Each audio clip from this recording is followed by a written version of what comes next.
రాజకీయ రైతాంగ సమస్యల ముందుంచడానికి చేసే ప్రయత్నంలో మీ ముందొచ్చాను. నమస్కారం. ప్రజాస్వామ్యం, ఎన్నికలు, ప్రభుత్వాలు నాకు ఇవ్వండి.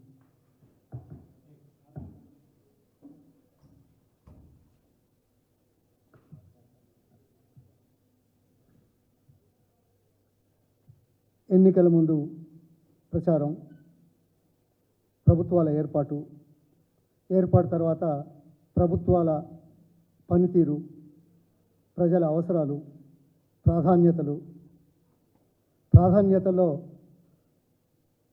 ముందుంచాల్సిన ప్రాధాన్యతలు ఇవన్నీ ఒక ఎత్తు అయితే, ఒకవైపు ఈ సంవత్సరం రైతులు ఇబ్బంది పడుతున్న విషయం మనకు బాగా తెలుసు. నదీ జలాల్లో రిజర్వాయర్లన్నీ పూర్తి స్థాయిలో నిండకుండా ఉన్న నగ్న సత్యం కూడా మనకు తెలుసు. ఇటు కృష్ణా కానీ అటు గోదావరి కానీ.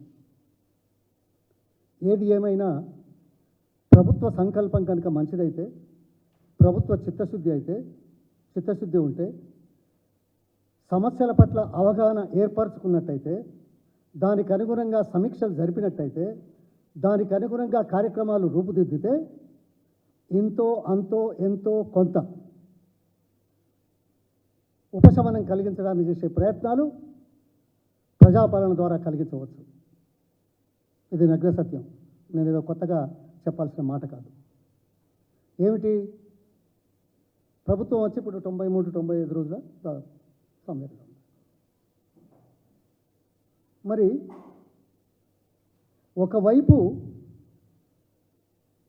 రాజకీయ కోణంలో ప్రచారం చేసే ఎత్తుగడతో అవినీతి మీద పోరాటం చేస్తున్నామని ప్రజల ముందుకు వచ్చే నేతలు 60% ఆధారపడ్డ రైతాంగం మీద ఈ 93 రోజుల్లోనైనా 95 రోజుల్లోనైనా శ్రద్ధ వహించారా అనే దానికి ఎక్కడ కనపడ్డారు. అది మర్చిపోయారు. వాళ్ళకి అవగాహన లేదు. ఆ విషయాల మీద అవగాహనే కాకుండా పరిష్కరిద్దాం అనే మాట వాళ్ళ మెదడులో వచ్చినట్లేదు.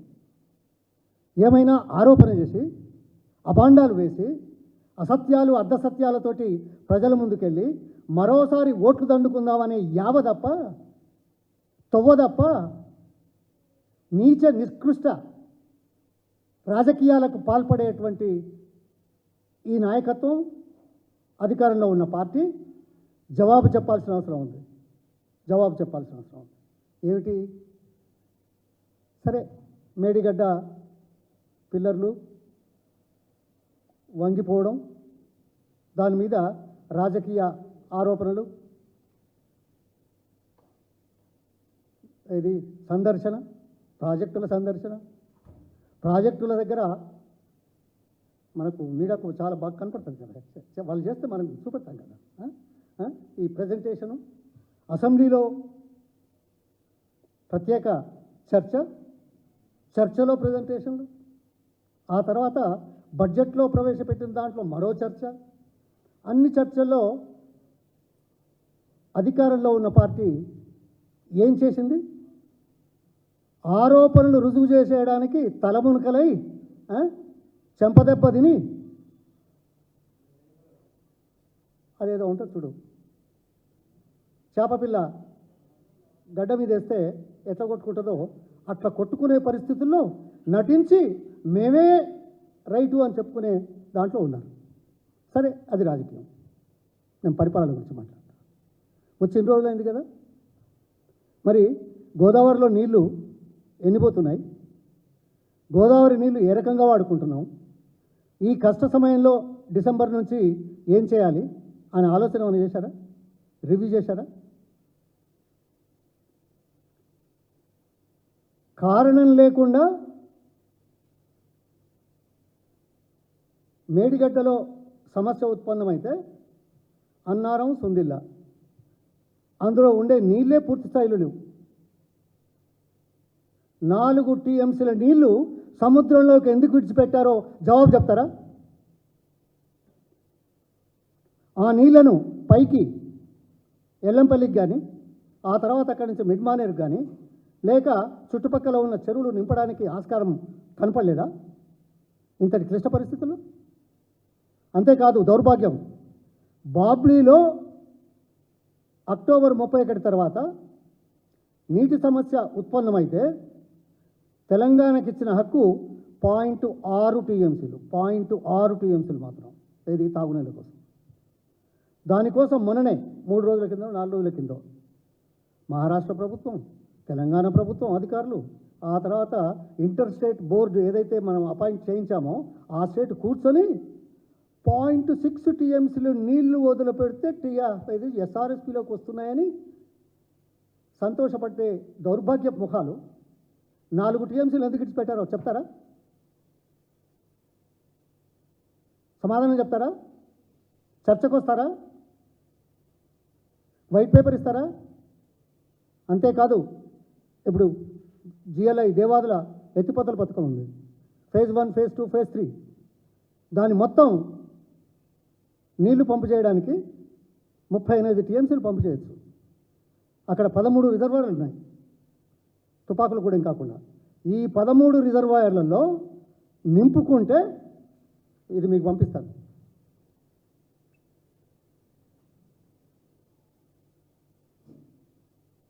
ఈ 13 రిజర్వాయర్ల కెపాసిటీ 7.23 టీఎంసీ ఉంది.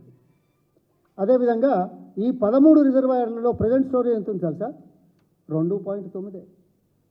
అంటే దాదాపు 5 టీఎంసీల నీళ్ళు ఖాళీగా ఉన్నాయి. సరే, ఖాళీగా కూర్చున్నాం, కానీ పంప్ ఎంత చేస్తున్నారు? ఎంత కెపాసిటీ ఉంది? 2955 క్యూసెక్కుల నీటి ప్రవాహం ప్రతి సెకండుకు పంపు చేసేటువంటి కెపాసిటీ ఉన్న ఫేజ్ 1, ఫేజ్ 2, ఫేజ్ 3లో నీళ్లు ఉండి పంపు చేయలేక ఎంత చేస్తున్నాం? ఈ 93 రోజుల్లో 21.97, 22 టీఎంసీల నీళ్లు సముద్రంలో కలిసాయి. ఇది పంపు చేసే అవకాశం ఉంది. ఇది చేయకుండా కేవలం 0.466 టీఎంసీ మాత్రమే పంపు చేశారు. ఎప్పుడు?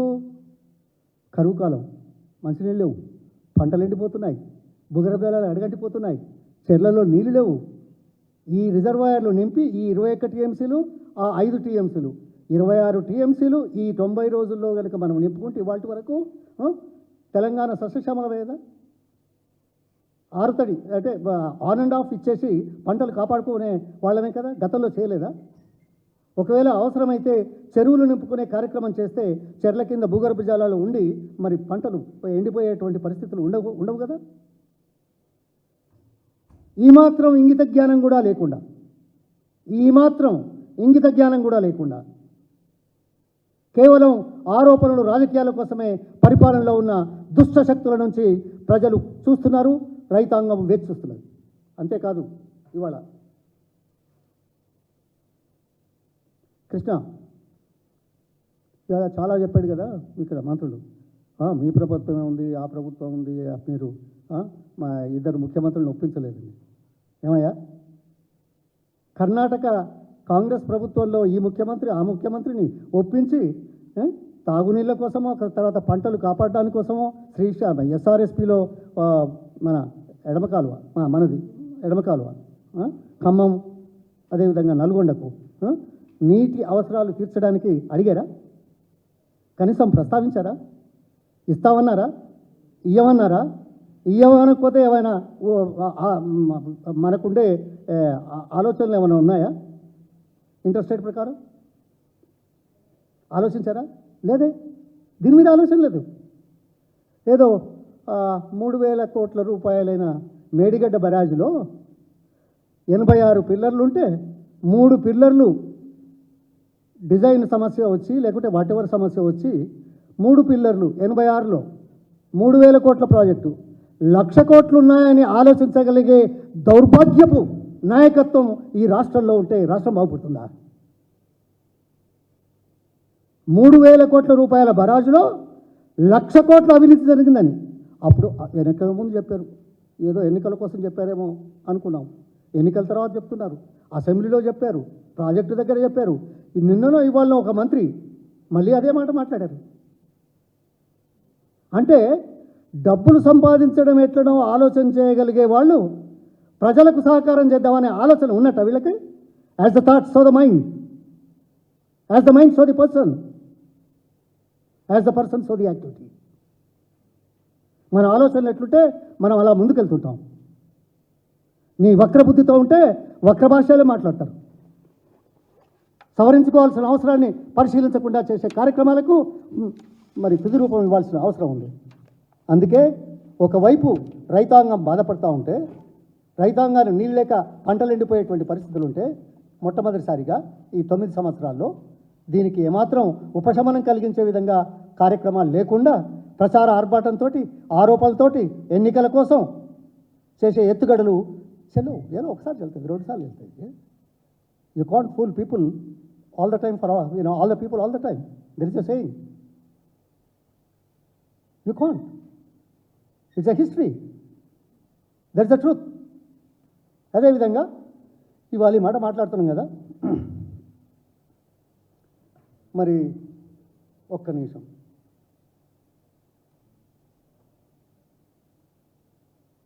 ఎన్నికలు అయిపోయినాయి. ఎన్నికల ముందు లోన్ వైవర్ అన్నారు. సరే, ఇట్స్ ఏ లాంగ్ ప్రాసెస్, నేను కాదను, ఒకటేసారి వెంటనే చేస్తారని నేను. కానీ లోన్ వైవర్ చేస్తున్నారనే విషయంలో బ్యాంకులు ఏం చేస్తాయి? అప్రమత్తం అవుతాయి. కట్టేవాళ్ళు కూడా కట్టకుండా ఆలస్యం చేస్తారు, మనకు తెలిసింది. అటువంటప్పుడు ఈ రబీకి క్రాప్ లోన్లు అందాయా లేదా అని ఏమైనా సమీక్ష చేశారా బ్యాంకుల నుంచి? ఎంతవరకు వచ్చాయి, ఎంతవరకు రాలేదు? దానికి కారణం మన కార్యక్రమాలే అనే మాట ఆలోచించుకోవడం తగదా? అది ఉంటే సమీక్షిస్తే yes will do it, but let us extend all the crop loans for all the farmers. Have they done it? Have they made a statement? Have they requested the bankers? No. The third point, unfortunately, ఇదేంటి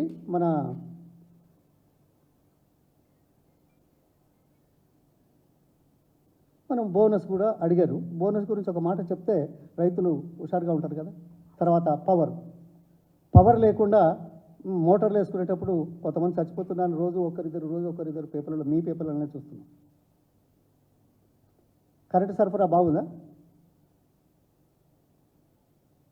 ఇది రైతాంగానికి సంబంధించిన సమస్య, నేను వేరే గురించి మాట్లాడలేదు. దీని గురించి ఏమైనా రివ్యూ చేశారా? సమస్యలు ఉన్న కాడ సమస్యలు లేకుండా చేసుకునే పద్ధతి ఆలోచించారా? ఓహో, మీటింగులలో కరెంటు కట్ అయితే దాని గురించి ఏదో మాట్లాడతారయా పెద్దలు. కానీ రైతాంగం ఇబ్బంది పడుతున్న విషయాల మీద అధికారులతోటి ఎక్కడికక్కడ సమీక్షించి అటువంటి కట్లు లేకుండా ఉండే విధంగా ఎక్కడైనా సమీక్ష చేశారా? రైతాంగం కోసం ఈ మాత్రం కష్టపడేది లేదా? సమీక్షించకూడదా? ఇది బాధ్యత కాదా? దేనికోసమయ్యా అధికారం? బుక్కకారాలు ఎదిరిగి గప్పాలు కొడుతుందికా? బుక్కకారాలు ఎదిరిగి గప్పాలు కొడుతుందికా? రైతు బంధు ఇచ్చారా? నేను రైతుల గురించి మాట్లాడుతున్నా. ఏమన్నారా? ఇమ్మన్నది ఎలక్షన్ కమిషన్కి గత ప్రభుత్వం అప్లై చేసింది.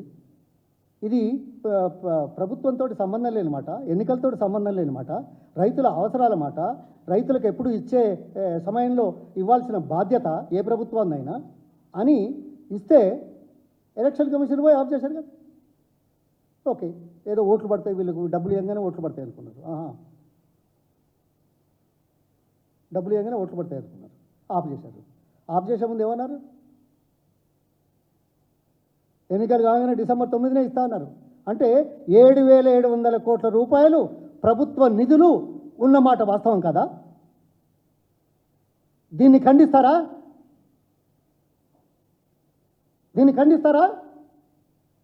లేవని చెప్పగలుగుతారా? ఎందుకు ఇవ్వలేదో సమాధానం చెప్తారా? 100 రోజులు అవుతున్నా 2 ఎకరాల పైచలకు దాటి ఎవరికి ఇంకా రాలా. నేను కూడా రైతునే, మీకు కనిపించకపోవచ్చు. నాకు 5 ఎకరాలు ఉంది, ఇప్పటిదాకా రాలా. అంటే ఏం ఉత్సాహం చెప్తాను అని ఇట్లా చూడొచ్చు అందరూ. కానీ ఈ రాష్ట్రంలో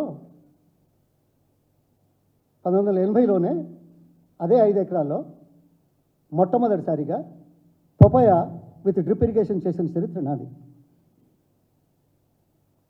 ఎక్కడో అనంతపూర్ తీసుకుపోయి అమ్ముకోవాల్సి వచ్చిన పరిస్థితి వచ్చింది ఆ రోజుల్లో. లాభం కాలే, తీసేసా. ఆ తర్వాత 5 ఎకరాలలో రోజ్ గార్డెన్ పెట్టాను. రోజులు మంచుకుంటాయి కదా అని డ్రిప్ ఇరిగేషన్తో. ఎవరు కొట్టారే ఆ రోజుల్లో? ఎవరు కొనలే, అది మానేశా. తర్వాత ఆ భూమిలో రాష్ట్రంలో మొదటిసారిగా స్ట్రాబెర్రీ డ్రిప్ ఇరిగేషన్ 60-70 కిలోలు రోజు వస్తే 3 కిలోలు ఈ బంజారా హోటల్ తీసుకునేది 2 రోజులకు ఒకసారి 3 రోజులకు ఒకసారి. ఏం చేస్తాం, బంద్ చేశాం. దానిమ్మ చివరికి మామిడి తోట పెట్టాను. దానికంటే మొదలు IRCL ఉంది కదా, మన రైస్ రీసెర్చ్ ఇన్స్టిట్యూట్, వాళ్ళు తయారు చేసిన 1978లో తయారు చేసిన బాసుమతి వంగడాల కొత్త వంగడం నా ఫామ్లో నేను 2 సంవత్సరాలు వాళ్ళకి కావాల్సిన రీతిలో సీడ్ చేసి ఇచ్చాను. So it's not that I'm not an agriculturist. నేను మూట కొట్టా. మూట తెలుసా మీకు? యాతం పోసా. యాతం తెలుసా మీకు? తోడిపోసేది నీళ్ళు. వేరుశనక్కాయ పీకి కొద్దిగా ఎండుంటే ఇట్లా ఒరిగితే ఎర్రతేలు కూడా కొట్టింది నాకు. వ్యవసాయం నాకు తెలుసు, ఇంతో అంతో తెలుసు, నాకు ఎక్కువ తెలుసు, వాస్తవం కాదు. కానీ రైతు బంధు రాలేదే. నేను ఎవరికో రాలేదంటే మంచిది కాదని, నాకు రాలేదని నేను రైతులని చెప్పుకోవడానికి చెప్పిన. నా గొప్పతనం గురించి కానీ లేకపోతే ఇంకో దాని గురించి కానీ చెప్పలా. దయచేసి వినండి. రైతు బంధు అడిగితే ఏమోమో ఉన్నారు, ఎక్కడో కొడుతూ ఉన్నారు, ఏమో చేస్తూ ఉన్నారు. ఎవడబ్బసమ్మయ్యా, ఎవడి రాజ్యమయ్యా, ఎవరివయ్యా? ప్రజలకు సేవలుగా ఉండాల్సిన ప్రభుత్వ నేతలు ఏమన్నారు? సరిపోతుంది, బాగుండదు. మరి ఇక్కడ వ్యవసాయం, నీళ్లు ఇదంతా అన్నారు. మరి రేవంత్ రెడ్డి గారు ఎప్పుడు మాట్లాడినట్లేదు కదా నీళ్ళ గురించి. ఆయననా ఇరిగేషన్ మంత్రి? సీఎం దగ్గర ఉందా? ఓ లేదా, ఐఎమ్ సారీ, బికాజ్ ఆయన ఎక్కువ మాట్లాడుతున్నాడు కదా, ఆయనే అనుకున్నాను నేను. అట్లా అట్లా, ఆహా, ఇరిగేషన్ మంత్రి నాడు. ఓహో,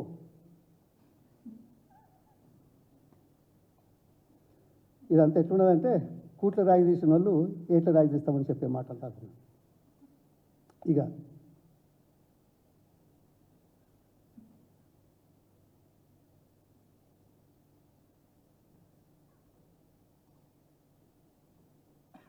ఇంకా 2-3 పాయింట్స్ అదర్ దెన్ వ్యవసాయం. రైతులు తెలంగాణ రాష్ట్రాన్ని అప్పులమయం చేశారు అని కోరంతలు, కొండంతలు, గుట్టలెక్కి, ఎవరెస్ట్ మౌంటైన్ ఎక్కి మాట్లాడినారు. సిగ్గుండాలి మాట్లాడే వాళ్ళకి. నేను ఎందుకు మాట్లాడుతున్నానంటే, నాకు ఒక అబద్ధాలు మాట్లాడి అసత్యాలతోటి ముందుకు వచ్చే వాళ్ళని చూస్తే నాలో బీపీ పెరిగిపోతుంది. దమ్ముంటే వాస్తవాలు చెప్పి చర్చ, తప్పులుంటే సర్దిద్దుకుందాం. ఏమయ్యా, ఈ దేశంలో 29 రాష్ట్రాల్లో 22 రాష్ట్రాలు మన రాష్ట్రం కంటే ఎక్కువ అప్పు చేశాయి. దేశం ఎంత అప్పు చేసిందో మీకు తెలుసు.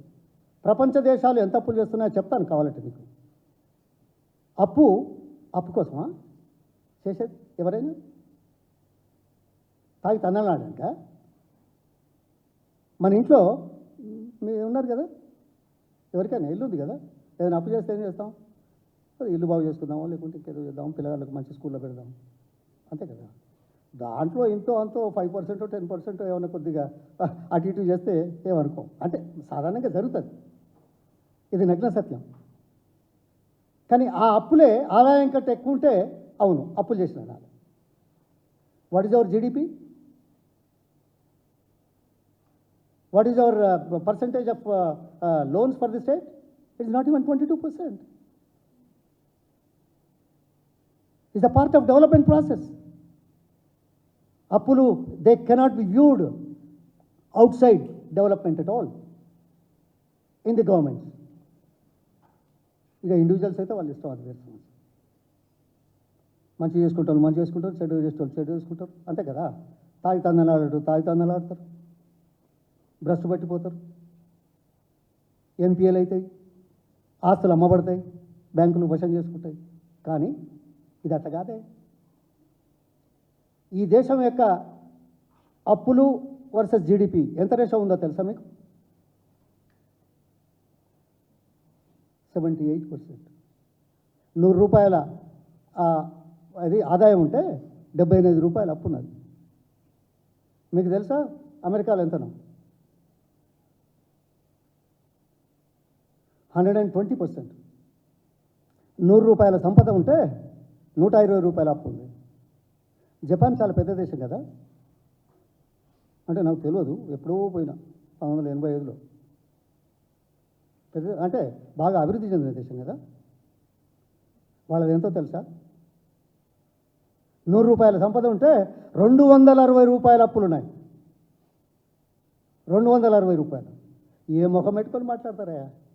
22 రాష్ట్రాల కంటే బాగా ఉండి సగటు ఆదాయం 3 అంతలు అయితే సరే, సగటు ఆదాయంలో హైదరాబాద్ ఆదాయం ఎక్కువ ఉంటుంది, రూరల్ ఆదాయం తక్కువ ఉంటుంది, ఇది పెరుగుతుంది, ఇది ప్రపంచం అంతా చేసేది. కానీ it's a part of process. We proved. రాష్ట్ర సంపద పెరిగింది 13 లక్షల కోట్లకు. ఇట్లా కూర్చొని వాడు వీడు రండా ముండా అంటే అవుతుందా? గాలిబిందెలంటే గాలిబిందెలు చూసుకుంటే కూర్చుంటే అవుతుందా? అదేందో గాలిబిందె అంటే బిందె అంటే నాకు తెలుసు. బిందె నీళ్ళు భుజం మీద వేసుకొని మా అమ్మకు సాయం చేసి నీళ్ళు ఇంటికి పట్టుకొచ్చాను. అప్పుడు తాగే నీళ్ళు లేకపోతే. ఇప్పుడు ఎక్కడికి పోవాల్సిన అవసరం లేదు, ఏ ఇంటోళ్ళు కూడా. ఇది అప్పులు చేసినట్టున్నారు. మరి ఈ 3 నెలలు 90 రోజులలో ఎంత అప్పులు చేసినా మీరు చెప్తారా? చర్చకు వస్తారా? అప్పులు చేసింది అనే వాళ్ళు అప్పులు చేయకుండా రాష్ట్రాన్ని పరిపాలించి ఇచ్చిన హామీలు నెరవేరుస్తామనే దమ్ము ధైర్యంతో వచ్చారా మీరు? ఏమైంది? 90 రోజుల్లో 16,000 కోట్లు. ఇంకా ఏదో మోడీ గారి దగ్గరికి వెళ్తే 10,000 అడిగాము, ఇచ్చినారు, ఏదో సంబరపడుతున్నాం, ఇట్లా సంకల్పదాన్ని అదేదో ఇచ్చినట్టు. వాళ్ళు ఇమ్మన్నా మనం తీసుకున్నా రాష్ట్రం అప్పుల పాలైంది కదా, అప్పులే చేశారు కదా, ఏ ముఖం పెట్టుకుంటారు? అంతేనా? దౌర్భాగ్యం. ఇవాళ మరో 2,000 కోట్లు కేంద్ర ప్రభుత్వం అనుమతి లేకుండా ఎఫ్ఆర్బిఎం యాక్ట్ కింద కాకుండా మీరు ఓపెన్ బాండ్స్ ప్రకటిస్తామని ఇవాళ పేపర్లో వచ్చింది. ఏం సమాధానం చెప్తారా అప్పుల గురించి మీరు? మీకా అప్పు ఆదాయం గురించి మీకా తెలిసేది?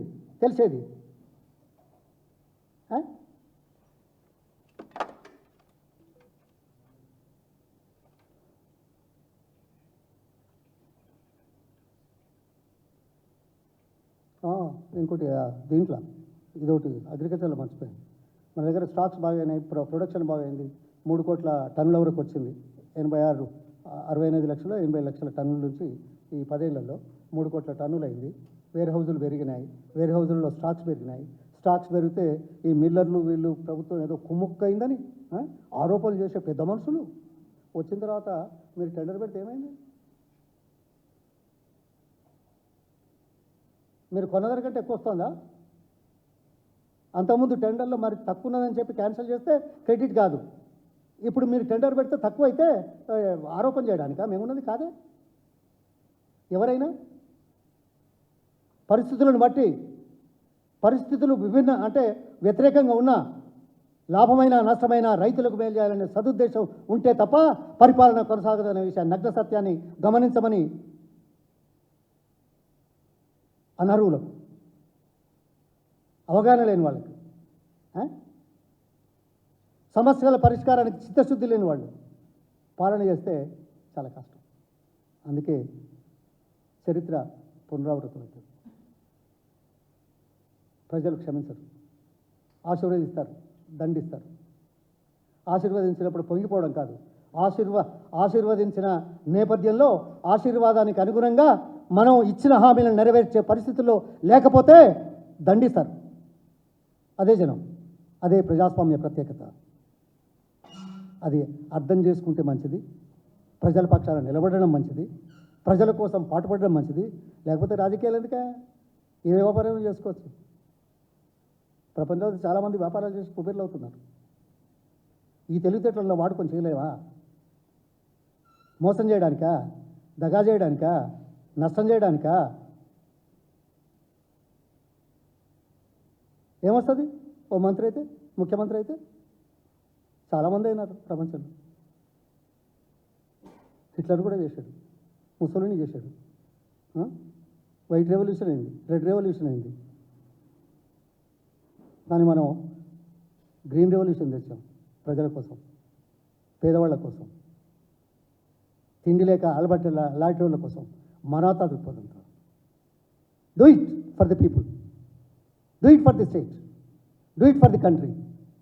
That's the only reason one has to be in politics, not for anything else, not to satisfy one's own bloody ego. Who the hell are you? 800 కోట్ల మందిలో ఒక్కడు ఎవరైనా శాశ్వతం కాదు కదా మన జీతం. ప్రజలు ఇచ్చిన అవకాశాన్ని సద్వినియోగం చేసుకోకపోతే దండన తప్పదు, శిక్ష తప్పదు. ఖబర్దార్ అనే మాట నేను చెప్తున్నాను. ధన్యవాదాలు.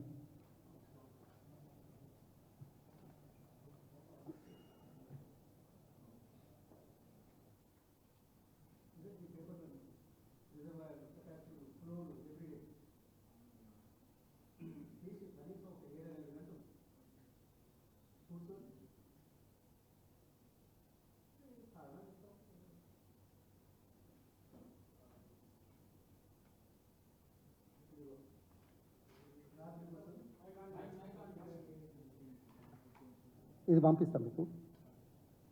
ఇది దేవాదుల లిఫ్ట్ ఇరిగేషన్ది. ఇవన్నీ టోటల్గా ఇది చేసి పాయింట్లు పెట్టుకుంటేనే మనకు అర్థమవుతుంది. దాని గురించి ఆలోచిస్తేనే సమీక్షించగలుగుతాం. వాస్తవాలు ఏంటో తెలుస్తాయి. మీద మీద చూస్తే మాత్రం